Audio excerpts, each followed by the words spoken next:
Bonjour à toutes et à tous, eh bien écoutez, je suis très heureuse de vous retrouver ici pour une nouvelle guidance de pleine lune, donc qui s'inscrit ici dans le défi de la balance. On va donc venir parler évidemment ici du point opposé qui est celui du bélier. Et donc on va aller décrypter ensemble les différents messages en repassant de fait ici par aussi l'énergie de la nouvelle lune en bélier. Et donc on va essayer de travailler ensemble les différents points, de pointer aussi dans la direction de certaines vidéos qui peuvent venir ici s'ajouter comme un complément des messages que l'on va aller ici tirer ensemble. Donc on est dans les cycles, hein, souvenez-vous ici le principe, et c'est pour ça que l'on regarde toujours différents angles, en plus de ce que l'on va regarder dans ce point, on va dire, au présent. Cette vidéo, elle va donc être associée à un outil. Donc là, maintenant, vous avez complètement l'habitude, hein, mais c'est toujours bien de le rappeler. Parfois, vous nous découvrez ici pour la première fois, et c'est important ici de vous donner un petit peu le contexte, le cadre dans lequel ici s'inscrit cette guidance. Donc dans quelques jours, vous aurez ici l'outil qui va venir s'associer à la pleine lune, et donc qui va évidemment s'appuyer ici sur ce que va ici manifester cette guidance. Et donc cette ressource ou outil, comme vous préférez, peut être utilisée au contact évidemment ici de cette pleine lune, mais elle a surtout une fonction et elle est associée évidemment ici surtout à la maison 1. Donc elle peut être utilisée à un autre moment dans un cadre ici qui est plus individuel que, on va dire ici, le suivi du cycle dans son sens le plus collectif. Donc évidemment, on va avoir la référence ici, puisqu'elle s'intègre dans un cycle qui est celui de la balance. Vous pouvez évidemment vous appuyer sur la vidéo, engager ici le défi de la balance, et puis évidemment sur le mécanisme que Stéma nous a donné en reflet de ce défi qui se présente à nous. Et donc ensuite, on reprendra l'ensemble de ces éléments et on adressera de fait ici la conclusion de la balance avant de migrer dans le processus du scorpion. Donc voilà en gros pour le contexte dans lequel ici s'inscrit cette pleine lune et donc dans lequel évidemment va venir s'inscrire ces messages. Évidemment, il n'y a aucune forme ici de vérité dans son sens le plus absolu. Il y a la progression que cela peut conduire. Ces messages ont pour vocation ici à venir créer des impulsions, à venir transmettre finalement ici des informations et celles dont vous avez besoin à un instant T, donc par rapport ici à votre cycle plus individuel. Donc, partez évidemment ici de ce principe qu'il y a des échos qui se créent. Ce sont des choses que vous avez la capacité de saisir et d'une personne à l'autre, ce ne sont évidemment pas les mêmes échos. Donc, il faut discerner, il faut s'approprier ce qui correspond à soi dans l'instant. Il faut travailler, bien sûr, ici, à partir de ça, nourrir sa réflexion intérieure. Et on va le voir, le bélier est très dans l'observation ici du mouvement extérieur, donc vraiment la concrétisation, si vous préférez, ici de nos actions. Donc il y a vraiment un lien ici, évidemment, avec notre façon de concevoir le monde. Et puis, faut qu'il y ait une forme de conciliation ici autour de ça, pour que vous puissiez être raccord, en fait, ici avec vous-même, et donc dans votre version au présent. Donc ça pourrait être réutilisé, et les vidéos sont rarement utilisable une seule fois ici sur cette chaîne. C'est donc une ressource qui vient se mettre évidemment dans la playlist, qui s'intègre dans un circuit qui est plus large et que l'on suit ensemble ici de mois en mois. Pour soutenir notre travail, eh bien écoutez, vous avez la possibilité évidemment de mettre un pouce ici sur la vidéo si le contenu vous plaît. Ça dynamise en plus des commentaires, ça valorise si vous préférez ici le contenu. Et puis parfois voilà, par effet ricochet, l'algorithme ici déclenche une propagation spontanée, si je puis dire. Et donc voilà, vous pourriez ici nous découvrir par cet intermédiaire. Donc si c'est le cas, écoutez, bienvenue. Le hasard n'existant pas, eh bien effectivement, il y a peut-être des choses ici qui sont pour vous. Les commentaires sont ouverts pour que vous puissiez évidemment ici partager votre expérience, votre ressenti, l'écho ici que créent évidemment ces messages et vous pouvez interagir les uns avec les autres. Je vous propose de fait ici de démarrer donc avec la pleine lune. La pleine lune en bélier, elle est celle qui nous permet, dans le sens ici des cycles et donc des processus qui s'associent les uns avec les autres, hein. Donc il y a cette idée évidemment ici d'engrenage. Elle est à ce point dans le temps dans lequel on peut marquer la différence entre ce besoin souvent d'être, et donc qui est quelque chose qui est assez extérieur et plutôt ici utilisé par la tête, si vous préférez, avec l'être, qui lui est plutôt ici l'énergie de cœur. Donc, il y a effectivement toujours, et c'est l'objectif, c'est-à-dire qu'il faut chasser en fait ici ce qui crée justement des échos, des distorsions intérieures. On a travaillé les distorsions et les paradoxes dans le défi de la Vierge. Donc là, on est vraiment dans ce point de conjonction où, de fait, on doit pouvoir évaluer finalement ces contretemps, mais plus globalement, ces actions qui peuvent évidemment être constatées de manière paradoxale. Cette capacité que l'on a, qui est souvent inconsciente et puis qui est beaucoup plus profonde en fait, hein, même quand on a ici une réflexion que l'on nourrit, il y a toujours un effet contre soi qui effectivement doit pouvoir se resynchroniser lorsque l'on est ici en balance. Et donc, au départ, ça peut être évidemment très grand, mais dans le circuit ici des cycles, eh bien, chaque fonction, si vous préférez, chaque position et chaque fois que l'on passe finalement dans les différents points sera toujours une occasion d'utiliser cette ressource pour opérer des réglages. Donc, la notion de réglage, elle change évidemment ici avec la progression. On n'est plus sur des distorsions qui sont peut-être extrêmement puissantes ou des paradoxes qui sont vraiment dans du jeu contre nous-mêmes. Mais il peut y avoir évidemment ici de la subtilité et il y aura toujours dans votre vie ici des choses que vous pourrez aller analyser, parce qu'on ne peut pas se dissocier évidemment ici des énergies par lesquelles on transite sur le plan le plus physique. Donc peu importe, il y a des tournants parfois ici dans notre existence, et donc vous pouvez être dans un tournant. Et puis lorsque l'on a créé les plus grands tournants de notre existence, on va plutôt parler ici de réglage, d'adaptation. Donc il faudra prendre évidemment ici la mesure, la portée, si vous préférez, de cette pleine lune à la hauteur de là où vous vous situez en fait. Et ça, c'est quelque chose qui est évidemment très important. Donc si on fait un petit parallèle avec la nouvelle lune en Bélier, puisqu'il y a un point de communication entre les nouvelles et les pleines lunes dans un même secteur, si vous préférez, du ciel, la nouvelle lune en Bélier, c'est celle qui nous offre l'opportunité de la nouvelle direction. Elle nous souffle souvent quelque chose qui est important quand on redémarre, c'est le fait de croire en soi, de croire dans sa propre capacité, ici, je vais dire d'architecte, de conduire exactement le chemin comme il faut, dans sa perfection, parce que c'est ce qui nous correspond. Donc la balance portant la justesse, si vous vous souvenez de ce que l'on a dit ici en ouverture du défi, la justesse, c'est le principe de quelque chose qui nous correspond en tout point. Donc effectivement, le Bélier, dans cette idée de nouvelle direction qu'il a impulsée avec la nouvelle lune, eh bien, il était là pour nous rappeler qu'on doit avoir foi, évidemment ici, dans ce que l'on poursuit. Cette foi ne doit pas être aveugle, évidemment, donc c'est pour ça que ici la pleine lune, elle vient créer ici comme un point d'étape dans lequel justement, il nous faudra regarder s'il n'y a pas des choses ici qui nous aveuglent, si cet écho, puisque l'écho d'un besoin résonne avec un manque. Donc ça peut être évidemment ici quelque chose qui relève du sentiment. J'ai le sentiment de manquer, donc il peut y avoir un travail autour de la possession, évidemment ici dans le sens le plus matériel, mais ça peut être beaucoup plus profond et beaucoup plus subtil en fait. Donc des choses que l'on prévoit, que l'on planifie, des choses que l'on partage. Il peut y avoir cette notion d'ensemble ici. Et la difficulté d'agir et d'œuvrer ensemble fait qu'il existe des décalages. En fait, on n'est quand même pas similaires.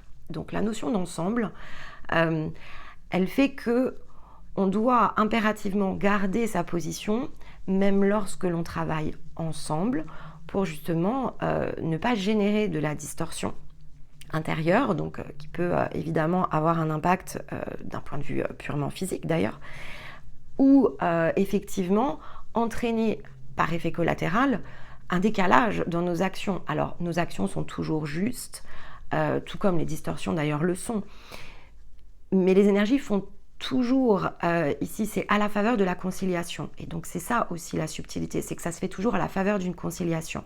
Et quand on concilie quelque chose, c'est toujours une occasion d'apprendre. Et la vie est une occasion d'apprendre de façon permanente. Et il n'y a rien de permanent si ce n'est effectivement cette notion d'apprentissage. Autrement, il nous faut plutôt utiliser l'impermanence. Et donc, il y a aussi une conciliation ici au travers de cette pleine lune entre l'impermanence ici des choses et en même temps la permanence des cycles. Donc, ça peut être évidemment très subtil et là, il faudra saisir à partir de votre propre source ici d'inspiration intérieure. Si vous regardez dans la direction de la nouvelle lune en bélier, on l'avait produite en 2024. Donc on est un petit peu éloigné si vous préférez. On était vraiment dans le 8. C'était peut-être un peu éloigné et les messages alors restent valables parce que c'était l'énergie évidemment ici de la nouvelle lune. Mais voilà, il y a peut-être des choses ici que vous pouvez revisiter en la réécoutant. On avait parlé notamment de comment entrer en chute libre. Et donc c'est ça aussi la foi, c'est la capacité d'entrer en chute libre. De diriger différemment le sens de nos actions dans ce qui est plus grand que ce que notre tête à un instant T peut imaginer. La tête va créer la limite que le cœur peut libérer.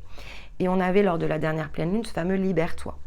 Donc on est monté ici en maturité et cette montée en maturité qui a été conduite ici par la pleine lune en poisson, eh bien ici elle nécessite de la mise en œuvre. Et donc c'est ça qui est évidemment ici important. On avait cette pleine lune aussi qui était logée dans l'énergie du bélier au printemps, qui était la pleine lune en balance, que vous pouvez aussi réécouter, ça peut faciliter. Parce que la maison 7, elle porte ici la notion de responsabilité. La responsabilité dans l'analyse, en fait, et donc dans notre capacité à adresser l'observation, non pas à partir de ce que font les autres, qui ne sont finalement que des échos, des distorsions qui proviennent de nous, en fait. C'est plus subtil que ça, ce sont des distorsions beaucoup plus communes, bien sûr. Mais la seule personne sur laquelle vous avez la main, en fait, c'est vous-même. Donc, quand ici, vous cherchez à aligner, à réaligner vos actions, ça ne peut partir que de vous. Vous ne pouvez pas attendre des autres qu'ils règlent leurs distorsions. Par contre, vous pouvez ne pas vous laisser entraîner dans cette dynamique. Et donc, c'est ça que porte la maison 7, c'est cette notion de responsabilité. Donc, c'est pour ça que la balance est aussi importante dans le processus, parce que c'est celle qui nous le rappelle, qui l'enseigne, si vous préférez, qui le transmet. Donc, l'observation des comportements passe surtout par les nôtres, qui peuvent évidemment jouer en écho et en réaction avec ceux des autres, mais dans ce cas-là, il faudrait le constater, parce que ça indiquerait que ici, effectivement, on a laissé quelque chose à l'extérieur et qu'il faut peut-être se réapproprier. Et donc, cette maison 1, puisque ici, effectivement, la pleine lune se positionne dans l'angle de la maison 1, c'est celle qui va nous ramener au point de départ de la forme, la fameuse ligne de temps qui est créée dans le sens ici d'un cercle. Donc, tout ce que l'on crée finalement, aussi bien dans la notion de murmure du cœur, que parfois on ignore ou que parfois on saisit, et ce que l'on met en place, donc vraiment ici dans le sens des actions, l'utilisation, si vous préférez, de la tête, eh bien, il y a ce nouveau point de départ que porte le bélier et il y a ici cette collecte que conduit la pleine lune pour vérifier, pour valider ou pour de fait ici prendre conscience que quelque chose devra muter lorsque l'on entrera en scorpion qui vient se mettre en place. Donc l'observation évidemment ici est la clé. On va donc utiliser plutôt parce que c'est le point de communication du bélier qui transmet l'information à la balance pour qu'elle puisse ici la balance utiliser la montagne. Donc ici on doit utiliser la montagne au cours effectivement de cette pleine lune, tout en comprenant, parce que c'est ça qui est important, le sens de direction avec l'étoile que vient ici ramener le bélier. Mais les deux en addition donnent un boomerang, donc effectivement il peut y avoir des choses qui sont assez chaotiques au cours de cette pleine lune, parce qu'il y a cette notion de boomerang, en fait, quelque chose qui revient et qui peut être plus ou moins agréable, en fait. Le boomerang est pas toujours agréable. Alors quand on a quitté la zone la plus désagréable du boomerang, c'est simplement la collecte de l'information Et l'information, elle est ce qu'elle est. Il nous faut collecter évidemment ici les informations, donc il faut bien recevoir un résultat pour savoir comment on en dispose. Donc cet effet boomerang, il n'est pas toujours dans la violence, heureusement, il n'est pas toujours dans la souffrance, c'est vraiment ici une combinaison qui relève aussi d'une forme de maîtrise de notre propre énergie. Donc on est bien renvoyé aussi à notre individualité. Donc quand on regarde les pièces ici devant nous, on a effectivement la météorite. Donc il y a quand même quelque chose qui revient, qui atterrit en fait avec la météorite, de façon extrêmement symbolique, en plus de l'énergie qu'elle porte. On a la tortue. Et l'animal totem, c'est la libellule. Bon, la libellule, vous la connaissez, parce que la libellule, elle s'est vraiment très très souvent présentée. Je pense que c'est ici... des animaux totems qui est le plus venu régulièrement ici dans les guidances, ce qui est logique parce qu'il porte ici le processus de reliance. Et ici, on doit travailler à relier la tête et le cœur, donc plutôt très cohérent.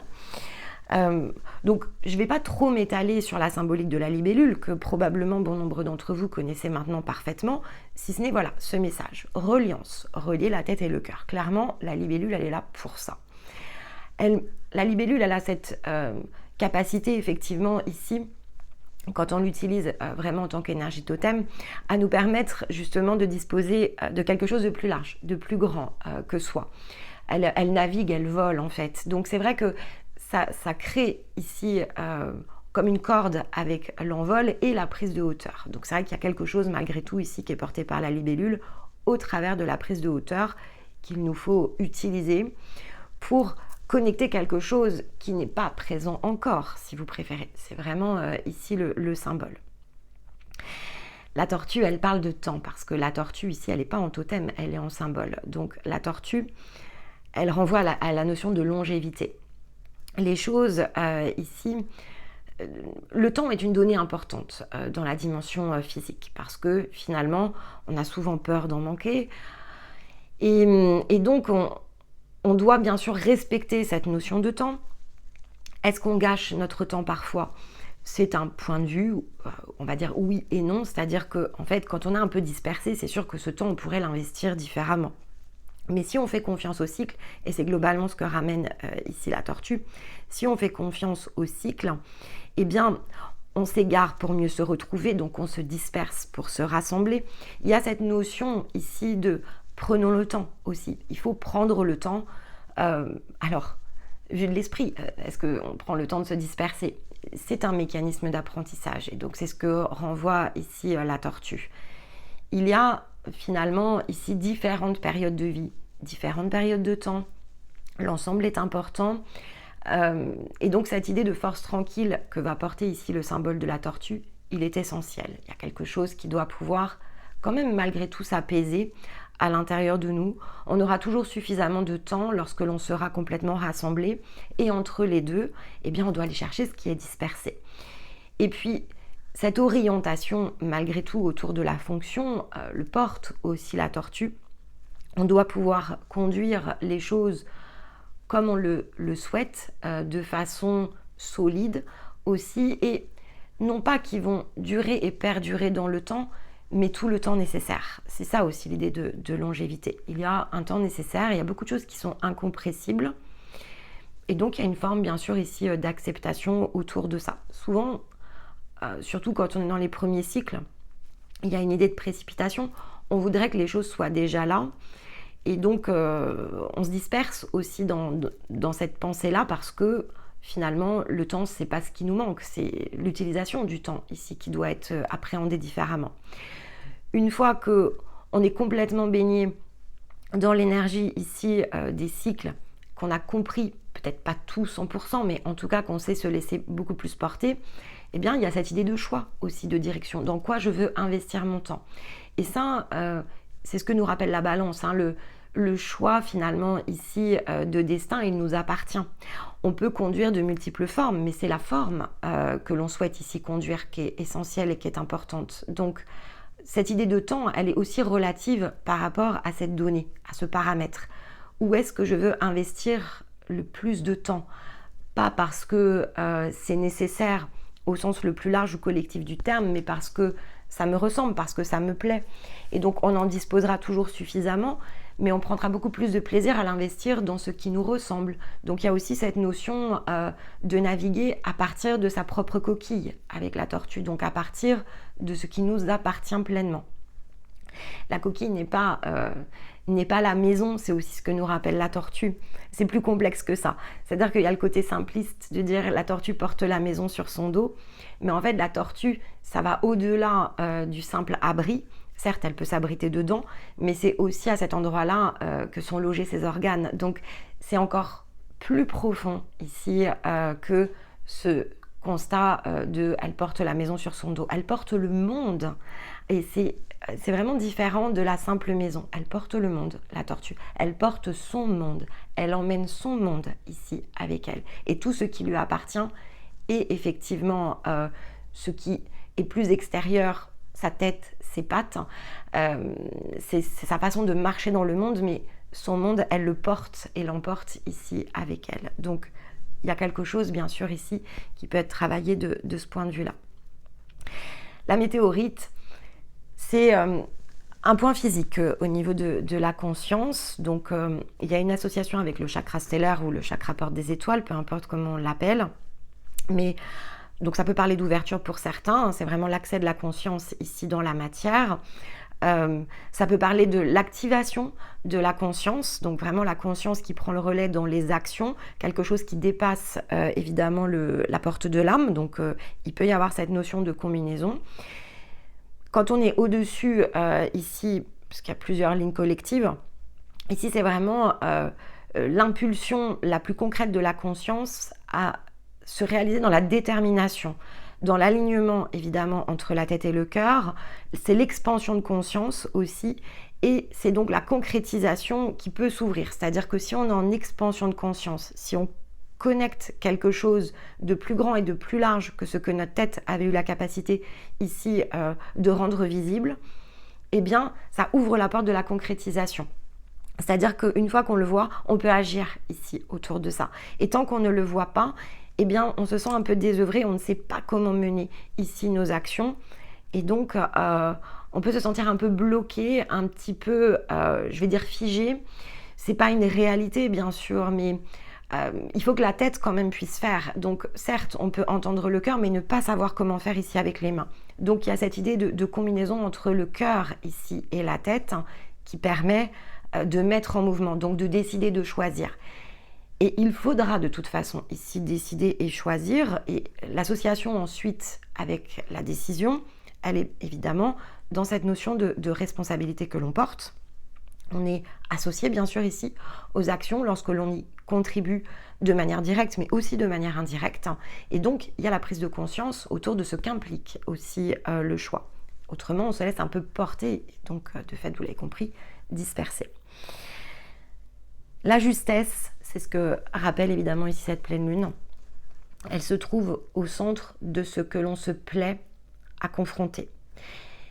Et c'est ici que se trouve la libération. Donc, il y a des choses que l'on se plaît à confronter, et c'est très juste en fait ici de le faire, parce que c'est ce qui permet de trouver le centre. Donc s'il n'y a pas de confrontation intérieure, donc s'il n'y a pas de distorsion, on ne peut pas résoudre les paradoxes. Et donc ça, c'est vraiment un message essentiel. On porte cette justesse et elle est disponible, mais elle est disponible pour trouver le centre ici de ce qui nous plaît de faire, ce qui nous plaît de faire donc dans la confrontation, mais ce qui nous plaît de faire aussi tout court quand on cherche ici quelle est la nature des actions que l'on veut enclencher. C'est ce qui permet de revenir justement ici au murmure du cœur, et de façon extrêmement concrète, c'est la tête qui vient demander au cœur que faisons-nous, si vous préférez. Et donc parfois pour régler une situation dans laquelle on se trouve confronté, et la confrontation peut donc se lier ici à un ensemble, donc à des interactions dans le sens ici extérieur, donc ça peut se lier évidemment ici à des personnes, mais c'est la confrontation aussi de l'énergie de notre propre cœur. Que désires-tu en fait? Donc c'est plus quel cœur simplement êtes-vous comme on l'avait dans le lion, ici c'est que désires-tu? Qu'est-ce qui te plaît en fait? Va toujours vers ce qui te plaît, fais toujours et donne priorité, ici à ce qui te plaît. Et lorsque quelque chose ne te plaît pas, alors confronte-toi ici à ce qui justement crée cette distorsion. Si quelque chose ne te plaît pas, exprime-le. Si quelque chose ne te correspond pas, comprends pourquoi et agis. Et c'est vraiment ce que cette pleine lune vient ici porter, c'est l'action ici de libération. La pleine lune en poisson, a montré que quelque chose devait être libéré. Et ici, c'est la concrétisation de cette libération. Donc, il y a vraiment un point d'interconnexion. Alors, de fait, vous pouvez réécouter ici la pleine lune en poisson. Pour nous accompagner, j'ai donc choisi ici une citation de Bouddha qui nous rappelle que ce que tu penses, tu le deviens. Ce que tu ressens, tu l'attires. Ce que tu imagines, tu le crées. Cette citation, au départ, elle est assez contradictoire parce que c'est vrai que finalement, oui, quand on est plongé dans la souffrance, évidemment, on y pense. Et c'est vrai que, en fait, quand on se laisse porter par la souffrance, on l'incarne, en fait. C'est vrai qu'il y a cette idée vraiment d'incarnation. Et c'est aussi lié au fait que c'est ce que l'on ressent. Donc, on ressent des manques, on ressent des besoins. Donc, bien sûr qu'on va attirer ici les situations qui vont nous permettre de les régler. Et évidemment que ce que l'on imagine, on le crée. Donc, en fait, tout cela peut être porté dans de l'inconfort, mais une fois qu'on est sorti des zones d'inconfort, on peut aussi utiliser cette citation pour au contraire être dans sa création. Donc, au départ, on se sent plutôt la créature au service de la création, et puis ensuite, on doit pouvoir activer le mécanisme de création où on a une prise de conscience et on est vraiment dans l'implication beaucoup plus consciente de ce que l'on devient, de ce que l'on attire et donc de ce que l'on crée. Donc à utiliser bien sûr en tant que mantra à partir de votre propre situation, c'est une citation qui, à mon sens, peut générer une plus grande souffrance, bien sûr, parce qu'on va se sentir responsable. Et puis, on peut rejeter en partie ici cette responsabilité. Mais il faut revenir à l'essence de l'existence. C'est une vérité ici que l'on expérimente. On est incarné pour expérimenter une vérité. Au départ, elle n'est pas forcément d'ailleurs toujours la nôtre. On va se connecter à d'autres choses. Mais c'est pour mieux justement confronter ici les choses entre notre intérieur et la manière dont ça interagit à l'extérieur, parce que c'est ce qui alimente aussi notre énergie de création. On doit sentir les chaînes pour s'en libérer. Si on ne ressent pas la souffrance, eh bien, on ne crée pas ici les mouvements, on ne crée pas les chutes libres sur notre parcours. Donc, tout cela est évidemment extrêmement interconnecté, même si, et c'est vrai en théorie, quand il nous manque ici des angles et que tout n'est pas complètement mature à l'intérieur de nous, eh bien, on peut s'insurger contre ici ce genre de processus. Et dans le fond, personne ne vous a précipité dans un corps et donc vous êtes là aussi pour quelque chose. Donc à ces moments-là, il est toujours plus important de revenir à l'essence ici du bélier, qui est effectivement l'individualisation. La tête qui, de fait, ici, assez automatiquement, va créer la limite pour ensuite pouvoir la dépasser. Et donc là, on est plongé dans la balance, qui est l'énergie du cœur. Donc effectivement, cette énergie de cœur, c'est celle qui doit pouvoir nous porter. Et elle restera théorique tant qu'on ne mettra pas les mains ici à la disposition justement de notre cœur pour agir dans le sens du murmure ici qui est le vôtre. Donc allez chercher évidemment ici votre cœur. Allez, je vous propose ici de prendre donc une carte de l'oracle de Rumi et puis d'aller de fait chercher ici le premier message de cette guidance.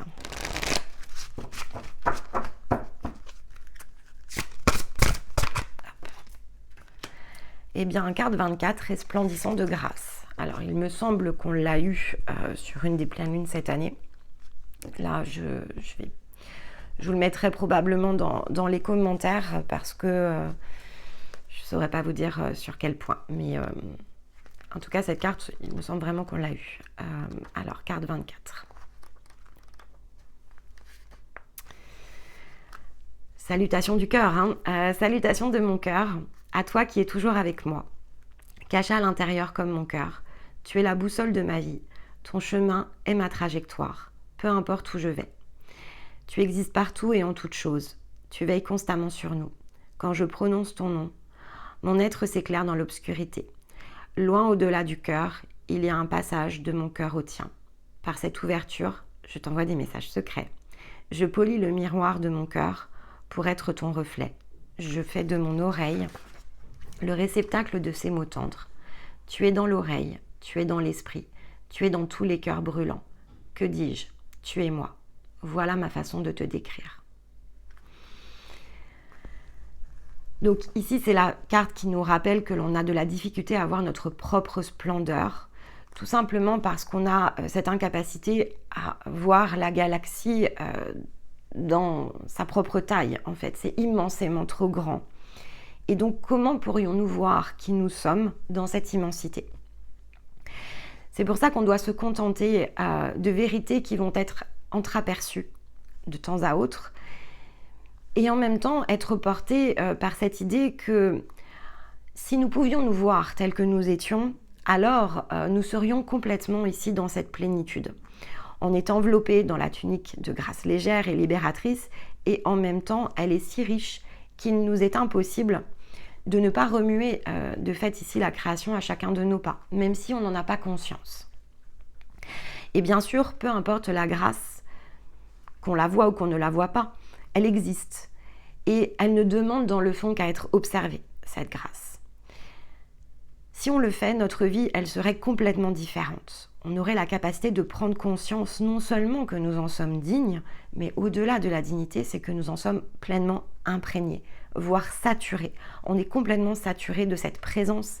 Elle est fertilisante, elle est généreuse, elle s'écoule complètement au travers ici de notre être. Elle crée cette flaque ici, elle nous englobe parfaitement et elle se met à nos pieds. C'est ce qui fertilise ici l'ensemble de notre chemin. Car oui, nous resplendissons ici de cette grâce, de cette sainteté, pour reprendre le mot ici de Rumi. Si nous le savions, alors chacun de nos pas serait empreint de respect et d'admiration pour nous-mêmes, mais aussi pour cette création, bien sûr, qui est interconnectée. La création de chacun est interconnectée ici. Et donc, on déciderait de ne plus se considérer comme quelqu'un de banal. On déciderait d'être au contraire tourné vers cette ferveur, d'être beaucoup plus dans l'audace. On vivrait vraiment très différemment et on vivrait surtout tourné vers la création de notre propre monde, réalisé au travers de nos choix et de ces choix qui honorent finalement notre être et qui honorent l'amour, puisque c'est ce dont nous sommes pleinement composés. Si c'était le cas, alors on n'aurait plus aucune peur, même la plus tenace. Il n'y a plus rien qui pourrait supporter la vue de ce magnifique cœur qui est plein de fureur de vivre. Face à ce cœur qui se déchaîne, on serait obligé ici de relâcher l'ensemble des peurs. On ne pourrait plus du tout agir ici d'une même manière. On ne serait que plongé dans la tendresse, dans la paix, dans le calme. Et finalement, on n'aurait plus besoin de tout ce que l'on connaît, en tout cas de cette manière-là et dans ce monde. Au bout d'un moment, si en tout cas on y prête attention et si en tout cas c'est ce que l'on poursuit ici comme objectif, on est capable, grâce à ça ici, de sortir de notre sommeil. Et en même temps, on serait capable de tirer toutes celles et ceux qui sont autour de nous de ce sommeil. Parce qu'effectivement, on serait nous-mêmes prêts à nous élever dans les hauteurs les plus audacieuses de cette vision que l'on porte, celle de notre cœur. Cherchant la vie pour s'en nourrir, ici, les choses seraient pleines de grâce, car tout cela pourrait veiller sur nous, non plus de manière invisible, mais de manière complètement, au contraire, visible, tangible. On pourrait vraiment ressentir ici que vivre est une réelle chance, que d'être dans ce monde est également une chance, car c'est la chance pour nous de pouvoir exprimer cet amour. Alors cette carte nous porte un message. Si tu te demandes si tu es capable d'atteindre cette étape de ton développement, sache que tu es déjà bien armé pour y parvenir. Malgré tout ce que tu peux penser dans cette situation en particulier, à propos des autres ou même de ta propre personne. Il y a à l'intérieur de toi cette grâce qui est bien plus abondante et qui va te permettre de réaliser tes visions, même les plus audacieuses, ou te permettre tout simplement d'accompagner, d'accomplir ici cette mission, la manière dont tu t'es fixé ici dans la vie. Pour cela, il nous faut choisir, il nous faut nous tourner vers ce qui nous permet d'accéder à tout ce que nous sommes. Il nous faut aussi nous laisser être soutenus par tous ces êtres qui nous aiment sans condition. Souvenez-vous toujours qu'on a de nombreux partenaires ici dans cette vie pour pouvoir nous permettre de nous accomplir. Alors pour ça, il nous faut prendre conscience que nous sommes inondés de cette grâce, qu'elle emplit complètement le puits de notre être, que nous possédons tout le nécessaire pour accéder à l'étape suivante de notre cheminement, et ce à chaque instant, même si évidemment il y a des points qui sont plus appropriés dans le temps et donc dans les cycles. On nous rappelle que ce succès nous appartient, mais c'est à nous de croire en notre capacité d'entreprendre. C'est à nous ici de conduire cette nouvelle étape du grand voyage de notre vie. On doit y croire, car nous sommes cet être plein de grâce. Bon, peut-être que c'était en bélier. Très honnêtement, je ne sais plus. Donc je ne voudrais pas m'aventurer. Et en plus, comme on a enchaîné les tournages, vous le savez, on n'est pas du tout en live. Là, honnêtement, je ne sais pas. Bon, mais ce message, en tout cas, est magnifique.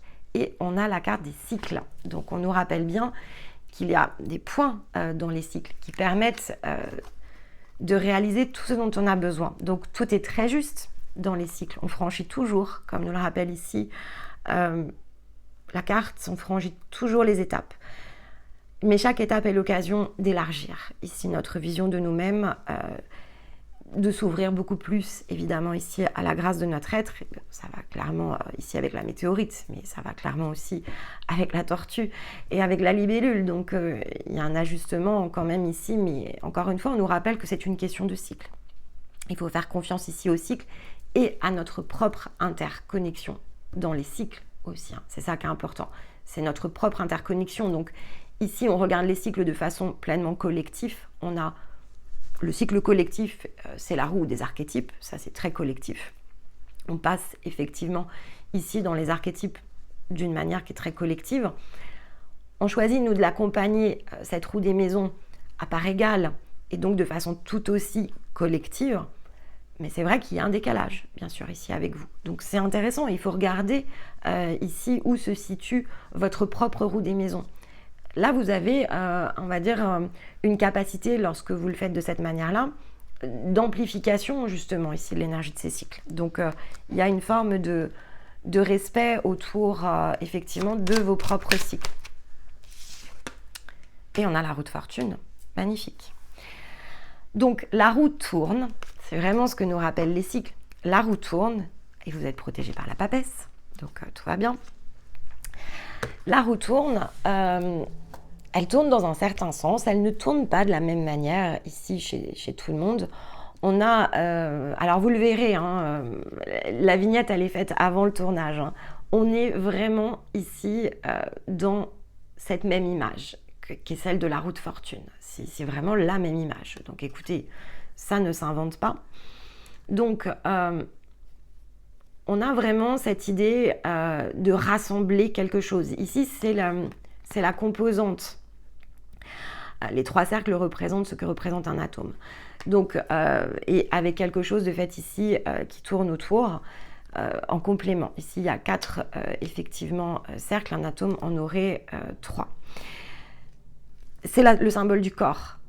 Effectivement, ici, les 4 anneaux représentent la partie physique. Donc, c'est très important parce qu'on nous rappelle ici à quelque chose qui est extrêmement individuel, qui doit donc être saisi comme tel. On nous rappelle que effectivement, dans la construction ici des cycles, et parce que votre être est resplendissant de grâce, tout est extrêmement bien orchestré. La question ne se pose pas.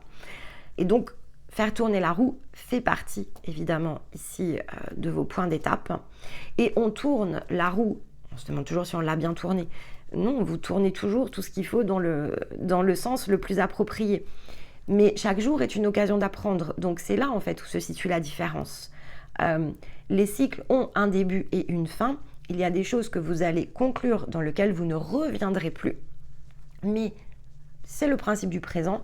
Chaque journée est une occasion d'apprendre. Donc même lorsque finalement vous aurez cette sensation d'être complètement à la manœuvre, ça n'empêchera pas le fait effectivement qu'il y aura des positions favorables. Il faudra ici quelque part vous inscrire dans vos cycles, vous inscrire en fait ici dans votre propre mécanisme, porté évidemment ici par le cœur, pour que vos mains ici puissent agir. Donc vos mains, elles agissent à partir de cet angle qu'il faut respecter, puisque c'est la partie physique. Cette notion de temps physique, c'est un paramètre à considérer dans l'équation.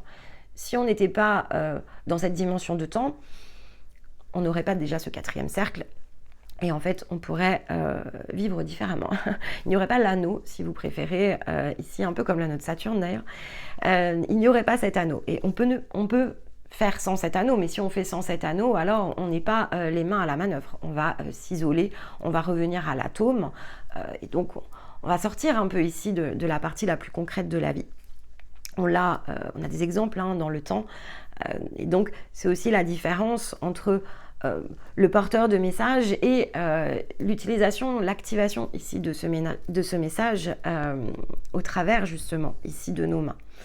Donc si on était les plus grands des sages, et on peut l'être, enfin c'est pas incompatible en fait en théorie, c'est comment j'applique cette sagesse au quotidien. Et c'est ça le défi en fait ici de cet espace-temps. C'est pas le défi de la sagesse, en fait la sagesse, il suffit ici de beaucoup travailler sur soi et dans l'intériorité, et évidemment qu'on peut accueillir toujours plus de sagesse, toujours plus de connaissance de nous-mêmes, mais c'est la capacité à agir autour de ça qui est essentielle.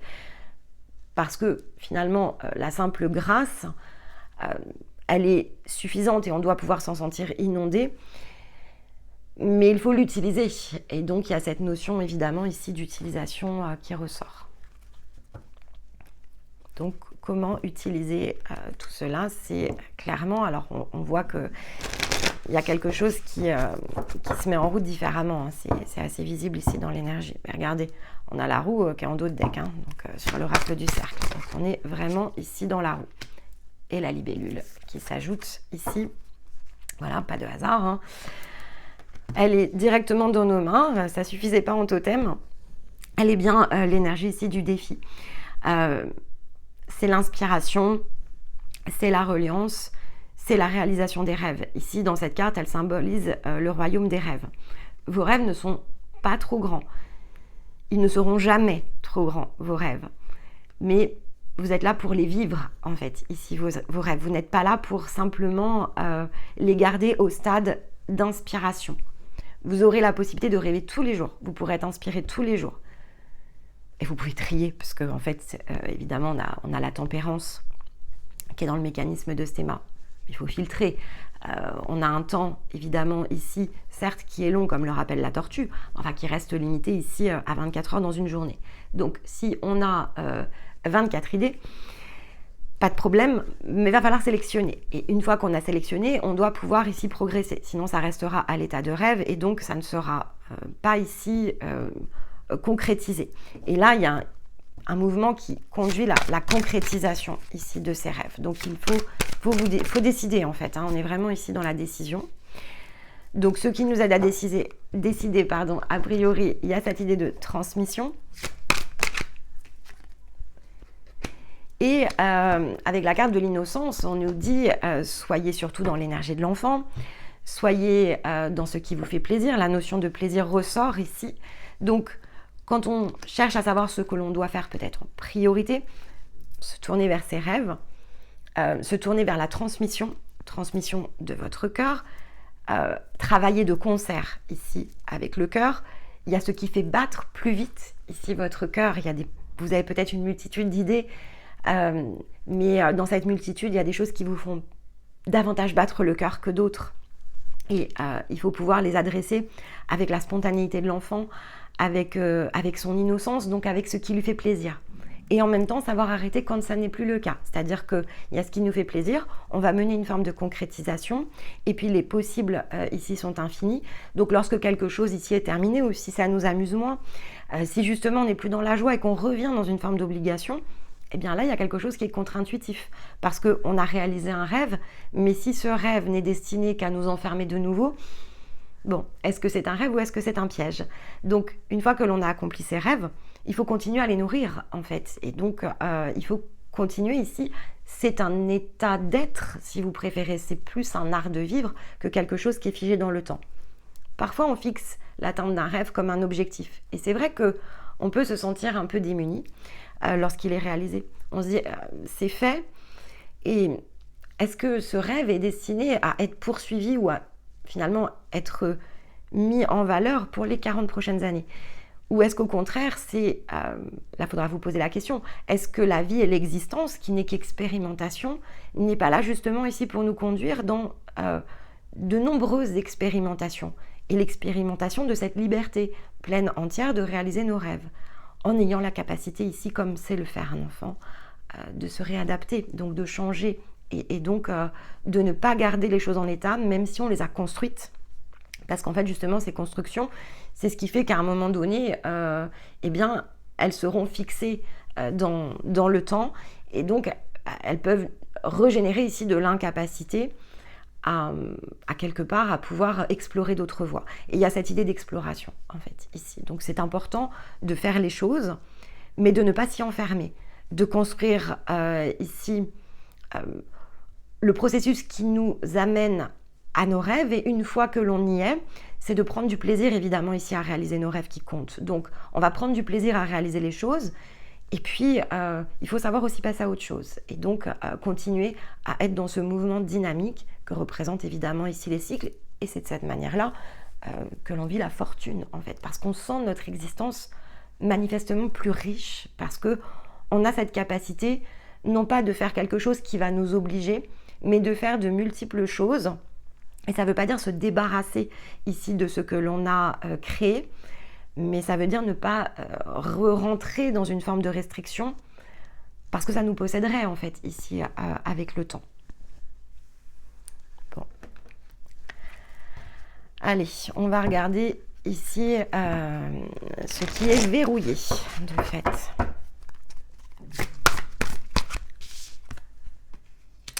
Alors, la douceur, très bien. Alors, qu'est-ce que nous dit? Alors, comme ça, verrou, la douceur.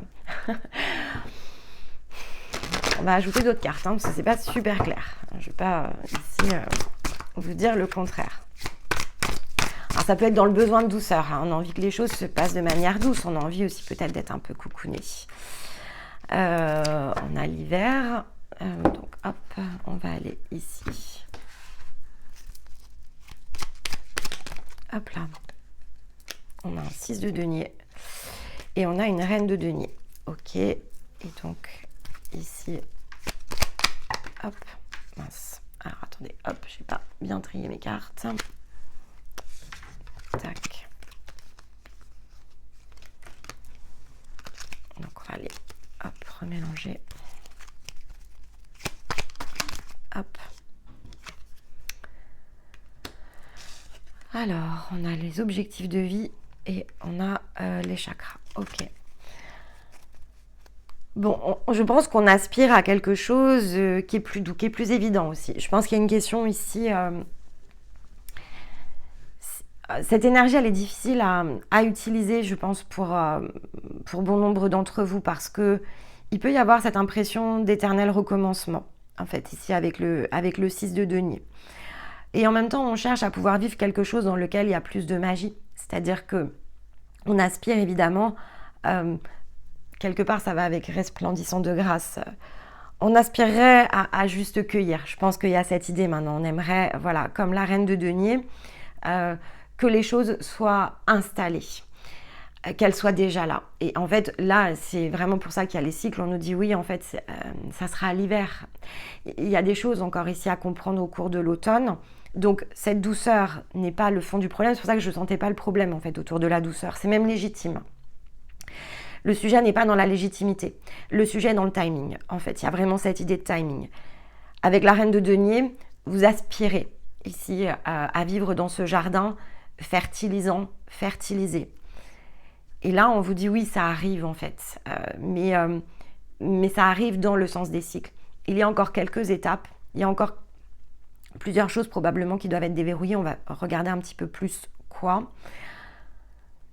On a ici, avec la référence des chakras, ce minéral-là, la météorite, parle au chakra. Et vous voyez, c'est exactement la représentation de ce que pourrait ici donner, si on le voyait physiquement, le chakra stellaire ou la porte des étoiles. Ça va au-dessus de l'âme. Donc, il y a le coronal 15 cm environ au-dessus, on a la porte de l'âme, mais 45 cm au-dessus, donc un peu plus haut, on a cet astre, en fait, ici, qui brille au-dessus et qui est vraiment le point de la conscience. C'est évidemment quelque chose que l'on peut ressentir, mais qui n'est pas visible, si vous préférez, physiquement. Donc c'est aussi intangible, et on a donc cette lune qui se situe ici autour sur cette carte, qui rappelle que oui, ici se situe quelque chose dans lequel le cœur passe. Hein. La lune est le symbole ici du cœur. Quelque chose passe ici par là.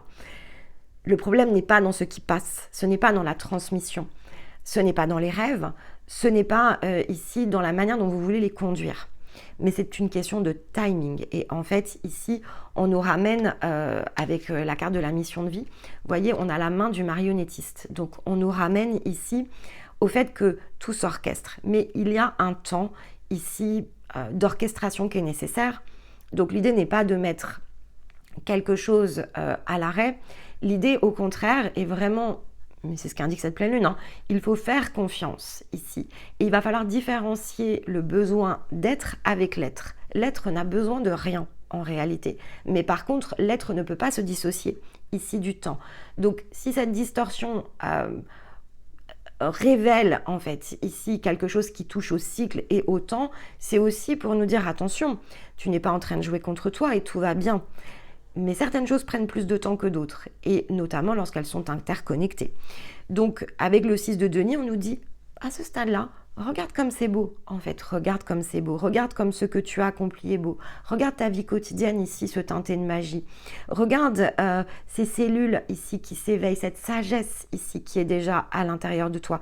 Tu n'as qu'à tendre les mains déjà pour les saisir, pour accueillir, c'est déjà présent, et donc, ici, oui, tu peux aspirer à être non pas dans le 6 de denier, mais dans la reine, oui, mais ça, c'est une question de temps. Tu es déjà la reine de ton propre royaume ou le roi de ton propre royaume, mais à ce stade, on est dans le 6. Et donc, il va falloir que d'autres choses ici terminent leur mise en place. Donc, évidemment, ce message, cette transmission est extrêmement large, mais parce que je crois qu'elle a besoin de s'adapter ici à de nombreuses situations. On va prendre un petit conseil avec les runes.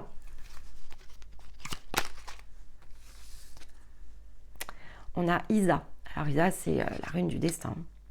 On nous dit, ne force pas la situation qui te paraît figée. Un temps d'arrêt est parfois nécessaire. Les choses se font sur un autre plan que celui de l'action. En attendant, ton plan rime avec récupération. Calme ta frustration. Reste en silence. Sois.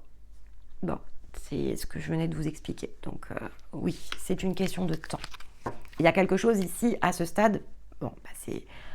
a priori plus grand que ce que vous êtes en capacité ici de voir dans le sens le plus concret physique. Donc c'est le fait de rester non pas à l'arrêt, c'est pas l'idée de l'arrêt en fait, mais dans la confiance, de fait déjà d'accueillir tout ce qui a été accompli, pour laisser quelque chose se dessiner et de rester vraiment dans votre alignement. En fait, il y a vraiment cette idée de rester dans l'alignement, ne pas recréer justement ici de différence parce que ce besoin d'être et d'y être déjà finalement va être contre-productif et peut-être générateur de souffrance. C'est pas nécessaire. Donc là, c'est revenir aussi à l'essence du message.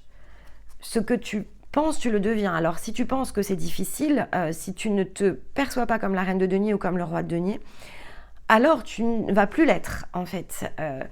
Si ce que tu ressens c'est du décalage, alors tu vas l'attirer. Donc tu vas attirer ici des situations contradictoires.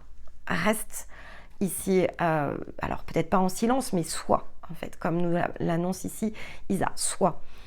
Parce que comme ce que tu imagines, tu le crées. Eh bien, si tu es en train d'imaginer que les choses ne sont pas en ordre, eh bien, tu vas vivre des situations de désordre. Et donc, il y a vraiment cette idée-là de rester au centre ici. Donc, la justesse. Si vous avez trouvé un point au centre de la justesse, ne vous plaisez pas ici à venir confronter des choses que vous avez déjà dépassées. Apprenez à rester dans votre point de solidité, dans votre stabilité. C'est un challenge en soi, hein, c'est un challenge. On voudrait évidemment que les choses aillent plus vite, c'est vrai.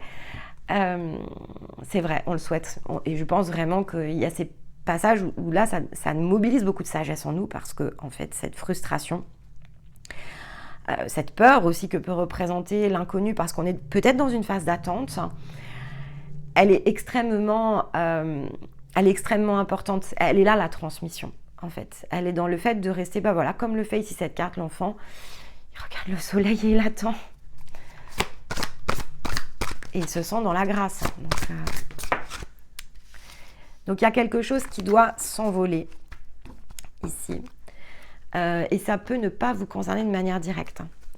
Ça peut être ici, encore une fois, ça peut être dans la notion d'ensemble.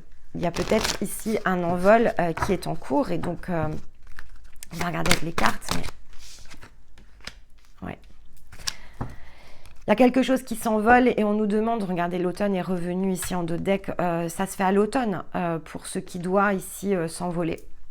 On entre dans l'hiver avec le Sagittaire et on nous demande justement de nous ouvrir à cette notion de certitude. Le cœur sait exactement, donc d'être vraiment au plus près ici de notre cœur pour rester dans une forme de solidité. Après, cet automne, il est particulier parce qu'on est dans la fin, justement, ici, de l'année 9.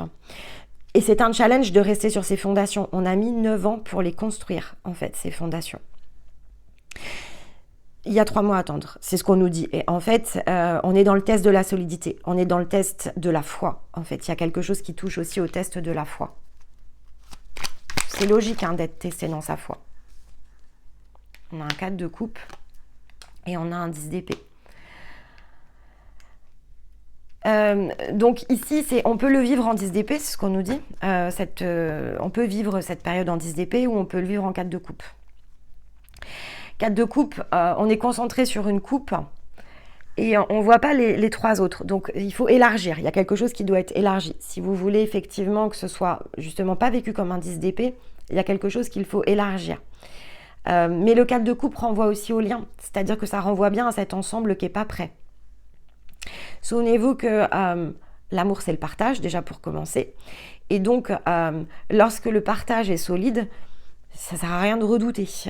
Et donc, chacun doit trouver sa position aussi parfois dans le partage, et donc ça peut prendre un petit peu de temps. Donc, si c'est vraiment de l'assemblage avec ici d'autres personnes, voilà, vous pouvez trouver cette solidité chez les partenaires, même si tout n'est pas encore complètement en place. Il y a quelque chose qui touche aussi, voilà, soyez dans cette énergie de foi, de certitude que les choses, elles se règlent et se régleront toujours. Ce qui est tissé se produira en fait. Et donc, il faut suivre ici cette trame et ce tissage en conservant la foi, sinon on le vit effectivement comme un 10 d'épée.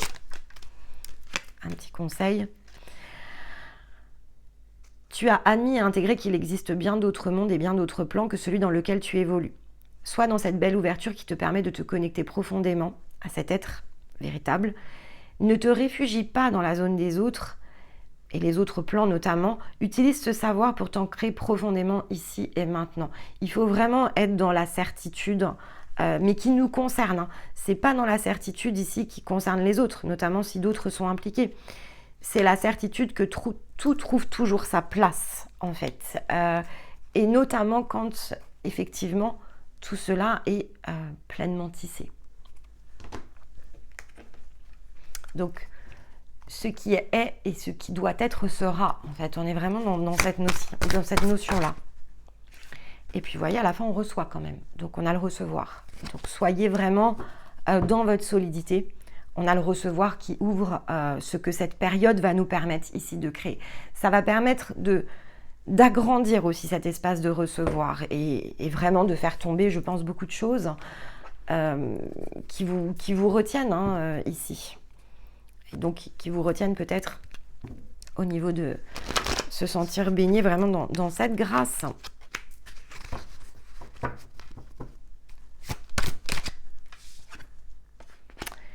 Et on a l'eau. Bon, bah on reçoit en scorpion. Bon, il y a quelque chose qui bouge au niveau du scorpion, de toute façon. Mais c'était visible déjà dans le défi de la balance, cette notion de scorpion. Donc là, la pleine lune renvoie effectivement à la même chose. Donc on a cette idée de scorpion. Alors, et en même temps, mutation, mais la pleine lune, si on est dans les points de communication avec la pleine lune, La prochaine pleine lune d'eau sera celle du Cancer, donc sera la première pleine lune ici de l'hiver. Donc il y a aussi, voilà. Mais on commence à recevoir ici, parce que le Scorpion est un signe d'eau. Donc cette eau, je pense qu'il y a un double apport ici sur l'eau.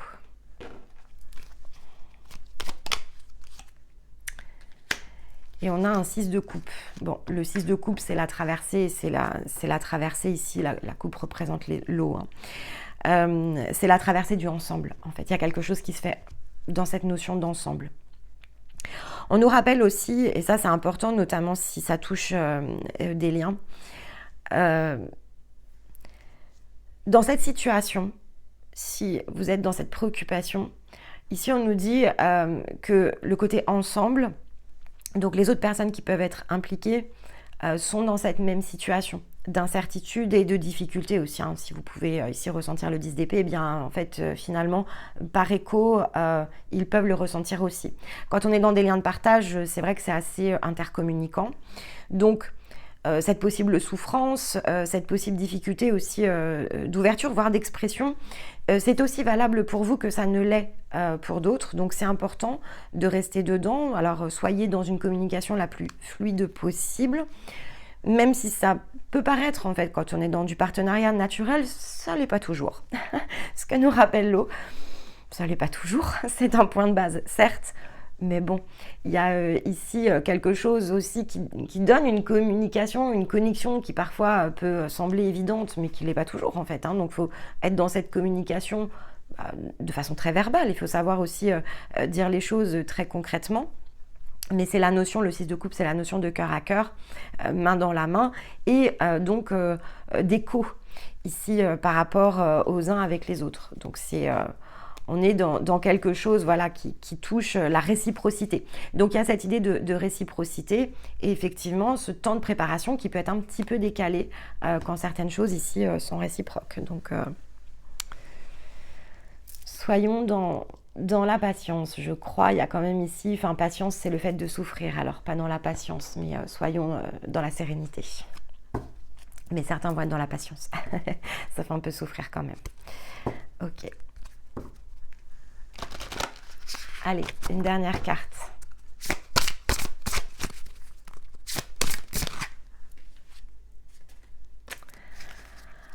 Alors, le rouge chèvrefeuille chez les colibris.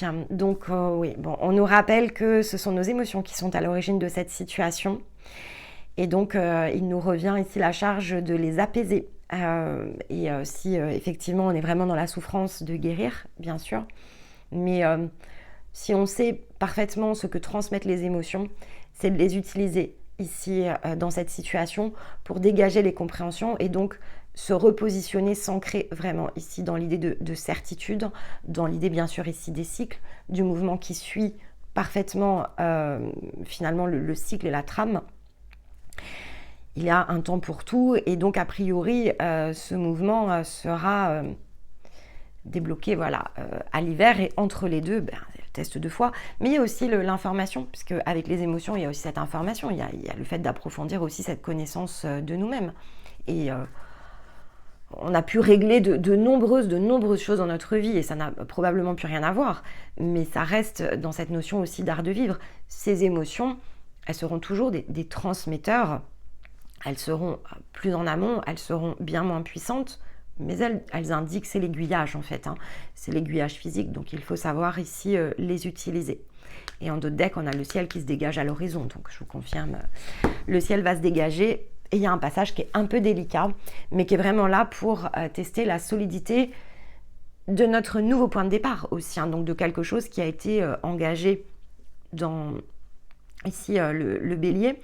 Donc on est bien dans la porte de l'ascendant.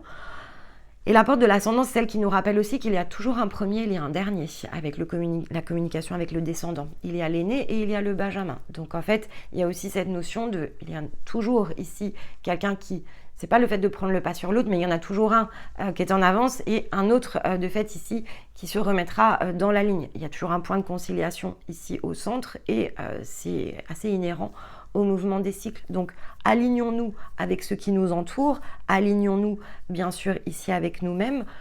La certitude ici dans le bélier n'est pas dans l'obstination, elle est plutôt dans l'utilisation de la force ici du bélier, donc sa puissance vitale, sa flamme si vous préférez.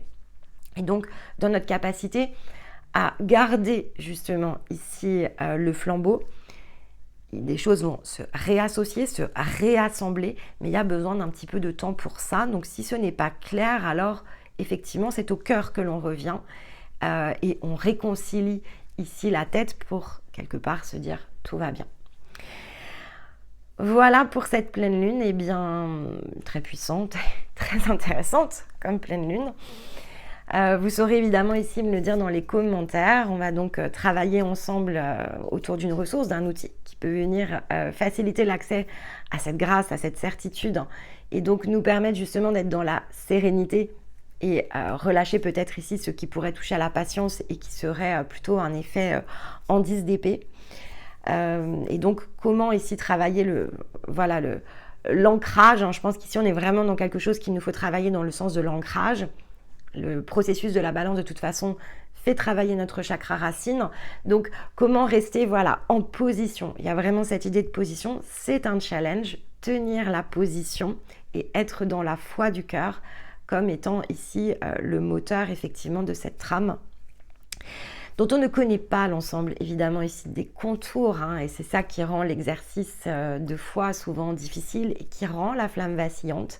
Mais on va essayer ensemble de travailler à ce que justement cette torche ne vacille pas et qu'elle reste bien ici au centre de votre cœur. Mais en attendant de vous retrouver effectivement ici pour cette ressource, eh bien écoutez, je vous embrasse et je vous dis à très vite. Bye bye.